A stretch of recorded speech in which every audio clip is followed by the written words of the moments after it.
जय मसीह की। आप सभी को प्रभु यीशु मसीह के नाम से प्रेमी सलाम। गुरु उपदेश प्रोग्राम में हम आपको स्वागत करते हैं। परमेश्वर आज के वचन के द्वारा हमें आशीष करे। आइए हम प्रार्थना करेंगे। खुदावंद यीशु मसीह, इस सुबह के समय पर हम आपके पास आते हैं।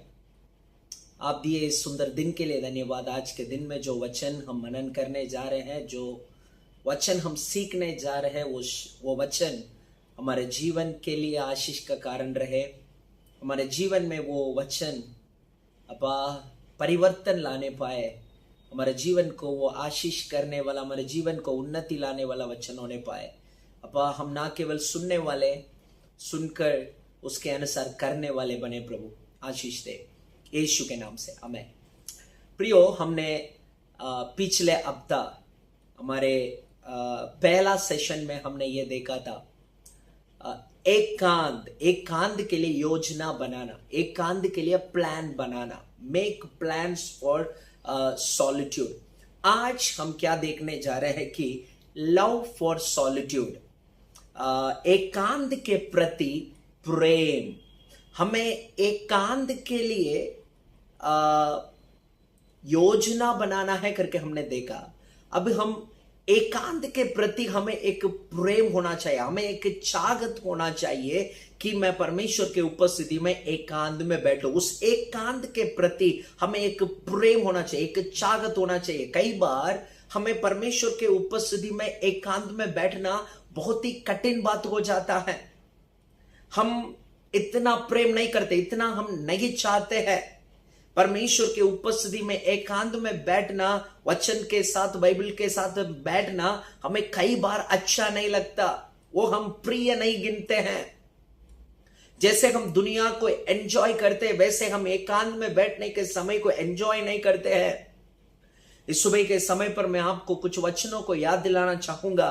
भजन संगीता उसका 27 उसका 4 में इस प्रकार लिखा है, one thing I ask of the Lord that I may dwell in the house of the Lord all the days of my life. One thing I ask of the Lord, one thing that I desire. एक वर मैंने यहोवा से मांगा, उसी का यत्न मैं किया करता हूं कि जीवन काल पूरा मैं परमेश्वर के भवन में रहूं। प्रियो, भजनकार का इच्छा तो देखिए, जीवन काल पूरा मैं परमेश्वर के उपस्थिति में बैठूं।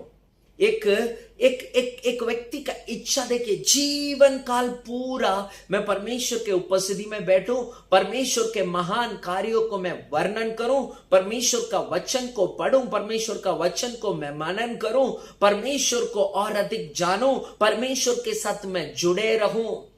जीवन काल पूरा मैं परमेश्वर के उपस्थिति में रहना चाहता हूं। प्रियो, ये वचन हमें परमेश्वर के उपस्थिति के प्रति, यार परमेश्वर के उपस्थिति में एकांत में बैठने के प्रति एक प्रेम हमें दिखाता है। बाइबल से अनेक उदाहरण हैं जहां लोग सही में एकांत में बैठना पसंद किया। लूक रचित सुसमाचार 10वां अध्याय 38वां वचन से अगर लेकर हम पढ़ेंगे, मेरी और मार्ता, मेरी के घर में जब यीशु पहुंचा, मार्ता अपना काम करने में लगी थी। बहुत सारा कब यीशु के लिए खाना पका रहा था, शिष्यों के लिए खाना पका रहा था, बहुत बिजी। लेकिन मैरी ने क्या किया, परमेश्वर के उपस्थिति में बैठा। परमेश्वर के उपस्थिति में बैठकर परमेश्वर के बातों को सुनना पसंद किया। और परमेश्वर ये कहता है, मेरी ने उत्तम बात पसंद किया। मार्ता, आप अनेक बातों के चिंता करते हैं, मैं क्या खाऊं, क्या खाना पकाऊं, क्या पीऊं, क्या पिलाऊं, ऐसे अनेक बातों को चिंता करते हैं, अनेक बातों को लेकर चिंता करते हैं। लेकिन मेरी ने उत्तम बात पसंद किया।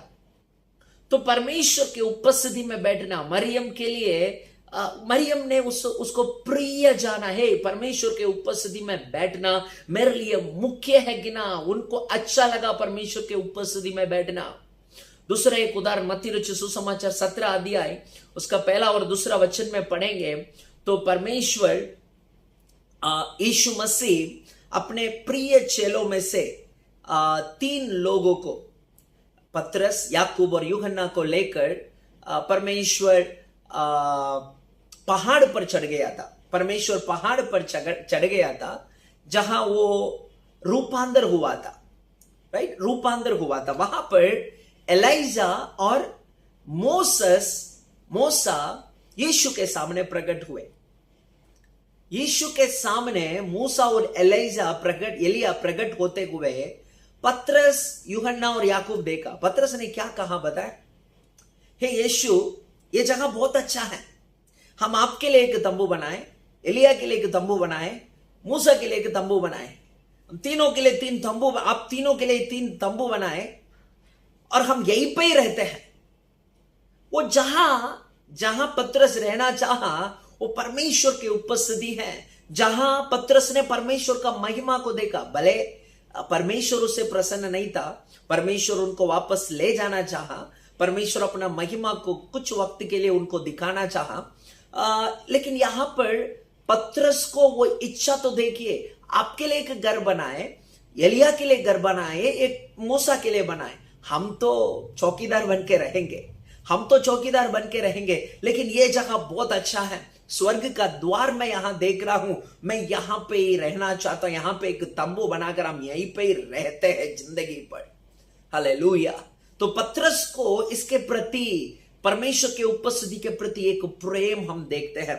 तीसरा एक उदाहरण, निर्गमन उसका 33वां अध्याय 11 वचन में पढ़ेंगे तो मूसा परमेश्वर के तंबू में सेवा पूरा करके अपना तंबू में वापस लौटता था, लेकिन यहोशुआ के बारे में लिखा है, यहोशू परमेश्वर का भवन नहीं छोड़ता था। भले मूसा अपना काम पूरा करके जाता था, यहोशुआ वहीं पे ही परमेश्वर का भवन में ही रहना पसंद करता था, परमेश्वर के भवन में ही रहता था।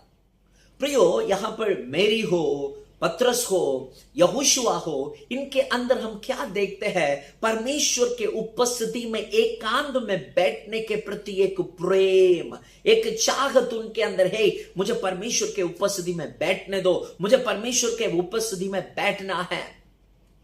एक वचन मैं आपको पढ़ाना चाहूंगा आपके लिए, भजन संगीता 129 उसका 5वां वचन में इस प्रकार लिखा है, जिसने सियोन से बैर रखते हैं उन सबों की आशा टूटे और उनको पीछे हटना पड़े। और नीचे के का सारा वचन आप पढ़ सकते हैं। इनमें से कुछ बातों को मैं आपके सामने हाईलाइट करना चाहूंगा। प्रियो, पहला शब्द देखिए, जितने सियोन से बैर रखते हैं। सियोन का मतलब क्या है? अगर भजन संगीता 132 उसका 13 वचन पढ़ेंगे तो ये सियोन का मतलब हमें पता चलता है, क्योंकि यहोवा ने सियोन को अपनाया है और उससे अपने निवास के लिए चाहा है।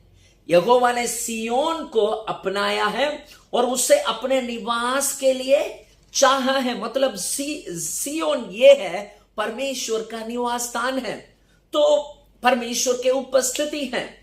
तो 129 का 5वां वचन में जब हम पढ़ते हैं, जितने सियोन से बैर रखते हैं, मतलब परमेश्वर के उपस्थिति में, परमेश्वर के निवास स्थान को जितने बैर करते हैं,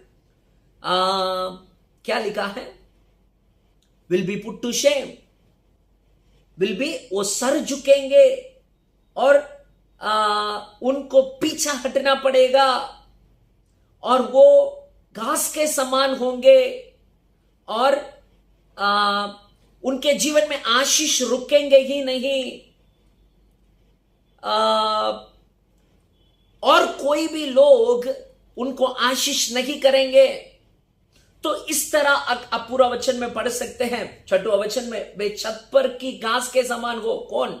जो परमेश्वर की उपस्थिति में प्रेम नहीं करते हैं, जो बढ़ने से पहले सूख जाती है, जिससे कोई लगने वाला अपनी मुट्ठी नहीं भरता, ना फूलियों का कोई बांधने वाला अपने अंगवार भर पाता है, और ना आने जाने वाले ये कहते हैं, यहोवा की आशीष तुम पर होवे, हम तुमको यहोवा के नाम से आशीर्वाद देते हैं, ऐसे कोई नहीं कहेंगे। उसका मतलब इन वचनों से ध्यान से देखिए, पहली बात, उनका आशा टूटेगी और उनको पीछा हटना होगा और छत के ऊपर के घास के समान होगा उनके जीवन, और उनके घर में आशीष टिकेंगे ही नहीं, रुकेंगे ही नहीं, कोई भी उन्हें आशीष नहीं करेंगे।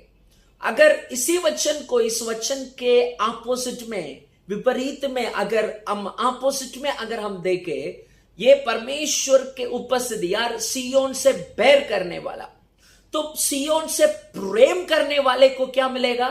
इसके ऑपोजिट। सियोन से, परमेश्वर के उपस्थिति से एकांत में बैठने का जो कोई प्रेम करता है, प्रिय गिनता है, उनको क्या मिलेगा? उनका जीवन वो कभी पीछे नहीं हटना होगा, उनका आशा कभी टूटेगी नहीं, उनको परमेश्वर स्थिर करेगा और उनके आशीर्वाद उनके जीवन में टिकेगी, और लोग उनको कहेंगे, हे ये आशीषित व्यक्ति है, परमेश्वर का आशीष पाया हुआ व्यक्ति है, कहकर और भी लोग आशीष करेंगे। तो प्रियो, इस वचन को आप मनन करके देखिए, जो सियोन से बैर रखते हैं, मतलब परमेश्वर के निवास स्थान से, परमेश्वर के उपस्थिति से जो बैर रखते हैं, उनके जीवन में आने वाला श्राप। तो ये वचन को हम उल्टी रीति से पढ़े, मतलब मैं वचन को कोई करेक्शन नहीं कर रहा हूं, लेकिन सियोन से बैर रखने वाले को ये है, तो सियोन से प्रेम करने वाले को क्या होगा? सियोन से प्रेम करने वाला कभी सर नहीं झुकेगा, उनका आशा कभी नहीं टूटेगी, उनको पीछे हटना नहीं होगा, उनको वो स्थिर होगा, घास के समान नहीं, लेकिन अच्छा वृक्ष के समान अच्छा जड़ पकड़ेंगे, स्थिर होंगे, और उनके जीवन में आशीष टिकेंगे। लोग उनको देखकर कहेंगे, हे तुम आशीषित व्यक्ति है। तो प्रियो, परमेश्वर के उपस्थिति से, यार परमेश्वर के उपस्थिति में एकांत बैठने के बारे में उससे हमें प्रेम करना कितना जरूरी है प्रियो, उसे प्रेम करना कितना जरूरी है। परमेश्वर के उपस्थिति में बैठना हमारा चाहत होना चाहिए प्रियो। हालेलुया। और जो 3 उदाहरण हमने देखा, हम तीनों के जीवन देखिए, जो एकांत में बैठना चाहा, एकांत में बैठना चाहा, प्रिय गिना, वो मेरी के जीवन देखिए, अब भी हम उनको याद करते हैं। जहां के ये सुसमाचार जाएगा, वहां सब आपको याद करेंगे। पत्रस को देखिए, पहला प्रचारक, सुसमाचार का पहला प्रचारक, यीशु के बाद अनेक लोगों को यीशु के पास ले आया, परमेश्वर के उपस्थिति में बैठने वाला, एकांत को पसंद करने वाला। और तीसरा हम पढ़ा यहोशुआ, मूसा के बाद उनका सक्सेसर, मूसा के बाद अगले अगुवायक बना यहोशुआ। प्रियो, परमेश्वर के उपस्थिति में बैठना, एकांत में बैठना जरूरी है, उसको प्रिय गिनना। आप पूंछ नहीं सर बनोगे, आप नीचा नहीं ऊंचा रहोगे। हालेलुया। आइए हम प्रार्थना करते हैं। खुदावन यीशु मसीह, इस सुबह के समय पर हम तेरा धन्यवाद करते हैं। एकांत के विषय में एक और दिन सीखने में आपने हमें मदद किया प्रभु। एकांत के प्रति हमें एक प्रेम होने पाए, जैसे मेरी ने प्रेम किया, जैसे पत्रस ने एकांत में बैठना प्रिय गिना, वैसे ही जैसे यहोशुआ भी एकांत में परमेश्वर के उपस्थिति में बैठना प्रिय गिना, हम भी आपके उपस्थिति में बैठना प्रिय गिनने में हमें मदद कर, ताकि हम हमारे कार्यों में सफल हो सके, ताकि हम हमारे कार्यों में प्रभावशाली बन सके। प्रभु जी, हमें आशीष दे। आज सुबह के समय पर अब्बा, इस गुरु उपदेश सुनने वाला हरेक को तो आशीष कर, उनके जीवन का निराशा दूर कर। यदि परमेश्वर के उपस्थिति में मैं बैठ नहीं पा रहा हूं, मैं प्रार्थना कर नहीं पा रहा हूं, मैं बाइबल पढ़ नहीं पा रहा हूं, मैं उपवास कर नहीं पा रहा हूं, ऐसे स्ट्रगल में जितने लोग हैं, मैं उनके लिए दुआ करता हूं। प्रभु जी, आप उन्हें सहायता कर, आप उन्हें मदद कर, यीशु के नाम से। प्रभु जी, वो अपने आत्मिक जीवन में विजय पाए प्रभु। हालेलुया। उपवास करने के लिए, प्रार्थना करने के लिए, बाइबल पढ़ने के लिए शक्ति दे प्रभु। हालेलुया।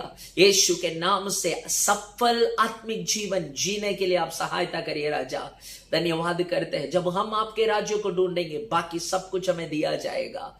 आप प्रभु जी, हमें आप सहायता करो, उपवास करने, प्रार्थना करने, आपके उपस्थिति में बैठने, हम सभी को आप सहायता करिए प्रभु। प्रार्थना सुना खुदा, धन्यवाद यीशु मसीह के नाम से, आमेन आमेन। जय मसीह की। प्रभु आप सबको आशीष करे।